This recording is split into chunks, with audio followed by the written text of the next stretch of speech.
आज मी फक्त बॉलिंग करणार आहे, बॅटिंग तुम्हाला करायची, कारण आज तुमचा दिवस आहे.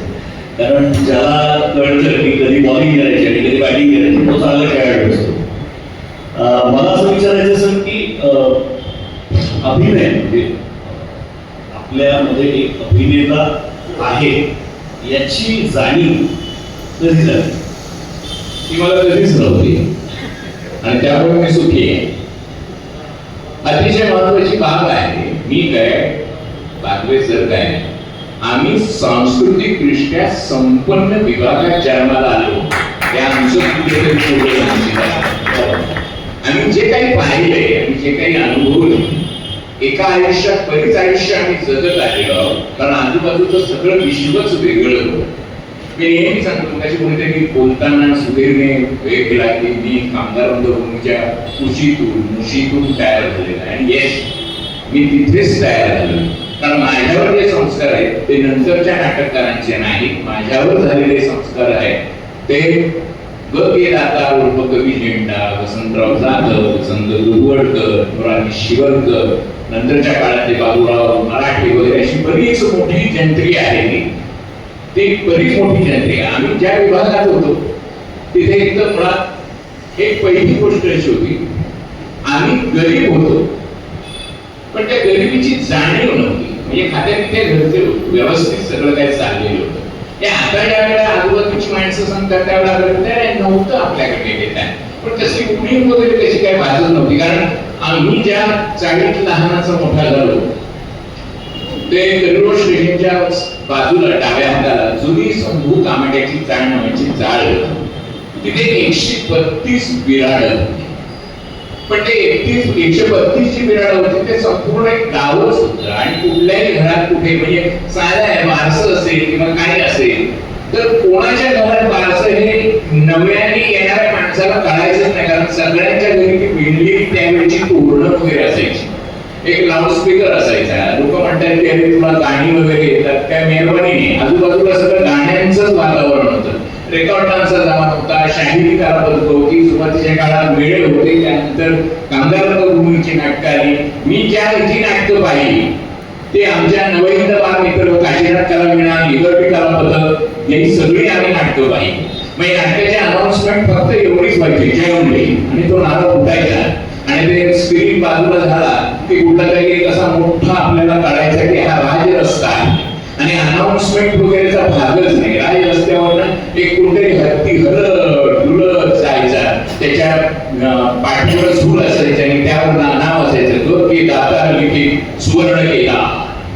मग एक हत्ती गेला, मग दुसरा हत्ती गेला, मग त्याच वेळेला सोन्याचा पाऊस वगैरे पडायचा. ही जे काही मॅजिक आहे, हे जे काही नाटक आपण म्हणतो, नाटकचं सीन काहीतरी आहे त्याच्यात, एक फिल्म सारखे वगैरे म्हणताय ना, हे नंतर आलेले संस्कार. सुरुवातीला मला काहीही वाटलं नाही, आई आमची घेऊन जायची.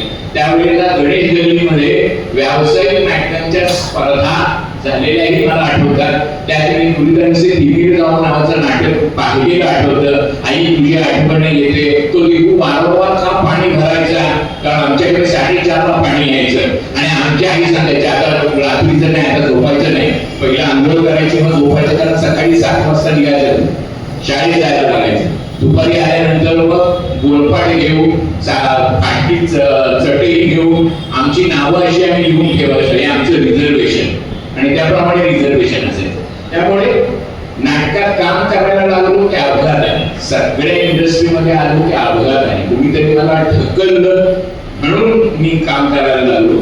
त्यानंतर काही काही गोष्टींची जाणीव झाली. एकदा मी त्या स्टेट बँकेत कामाला होतो.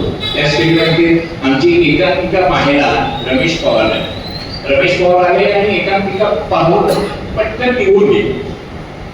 एकांकिकाच्या संदर्भात रमेश पवार हे मोठं नाव होतं त्यावेळेला, म्हणजे आजही नाव आहे ते नाव होतं. ते गेले निघून तर आम्हाला काही कळेच ना, आम्ही धावत पडत गेलो आणि विचारलं काय एकांकिका आवडली का आवडली, तर त्यांनी फक्त असे बसायचे ते आणि त्याने असं कडाकडे केलं, असं छानपैकी केलं. म्हणलं काय तुझं नरड खूप छान आहे आणि नटाला नरड लागतं, आम्हाला आवाज आहे, तुला नरड आहे आणि तुझं सप्तकात जर केला सांगतो तुझा आवाज चिरकत नाही, दारू घेतोस का? म्हटलं नाही घेत. कधीतरी ऑकेजनली सिगारेट ओढतोस का? म्हटलं सिगारेट नाही ओढत, त्यातून त्यातली गंमत कळली. पण आवाजात असं त्यावेळेला माझ्याकडे वेगळा आवाज आहे ही जाणीव त्यांनी करून दिली.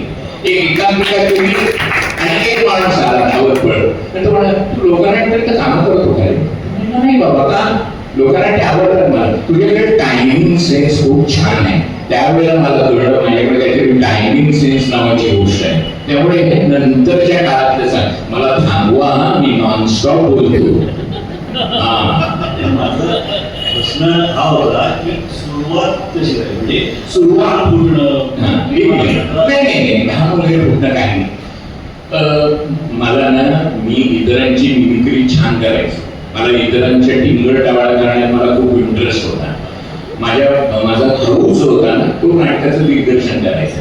तर मला खूप इच्छा असायची की अरे याने काम करावं, त्याने काम करावं. ते एकांकिका होती कोण हसला आपल्याला नावाची, तर ती करायची होती. तर मी एका मित्राला आणलं, बघ हा काम करेल. तर तो आपला उभा राहिला तसा काय करायचं? तो म्हणाले काम करतो. अगोदर केलं नाही, मी नाही कधी काम केलेला. मग हा काय करणार? सगळं ते चालू झालं त्यांचं, त्यांनी ते बघितलं आणि तो म्हणाला तू काय मला काय हे प्रमोट करतोयस काय? कोणी फालतू माणसं उभी करतो तर त्याला शिकवू. आणि खाली अनाउन्समेंट चालू होती की आता थोड्याच वेळात अशी एकांकिका सादर होणार. म्हणजे तू भडकू नकोस, काय तुझा प्रॉब्लेम? ती भूमिका मी काय विषय सांगणार, मी असं येणार, असं करणार, असं जाणार, संपलं बस, बाकी काय नाही. बँडवाले होते, कारण आम्ही बँडवाले आहोत.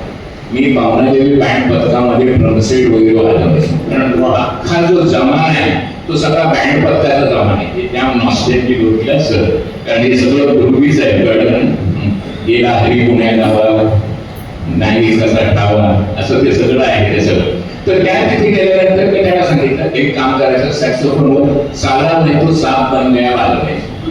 त्यानंतर माझी एंट्री पहिली हिचकी, त्यानंतर मी असं बोलणार, हे झालं, संपलं. चला प्रयोग करायला जाऊया.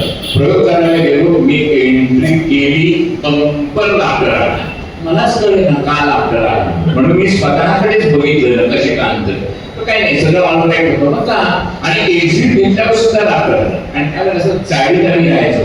त्यामुळे दसऱ्याला गेल्यानंतर प्रत्येकाच्या घरात जायचं, सोनं द्यायचं आणि सगळ्यांना नमस्कार करायचं, हे आमच्यावरचे संस्कार. तर दुसऱ्या दिवशी गेलं नारायणा काय फर्स्ट काम केलंच रे तू अगोदर केलेलंच तरी नाही, मी पहिल्यांदाच केलं. अरे तू फर्स्ट क्लास काम करतोस. त्यावेळेला मला कळलं मी फर्स्ट क्लास काम करतो.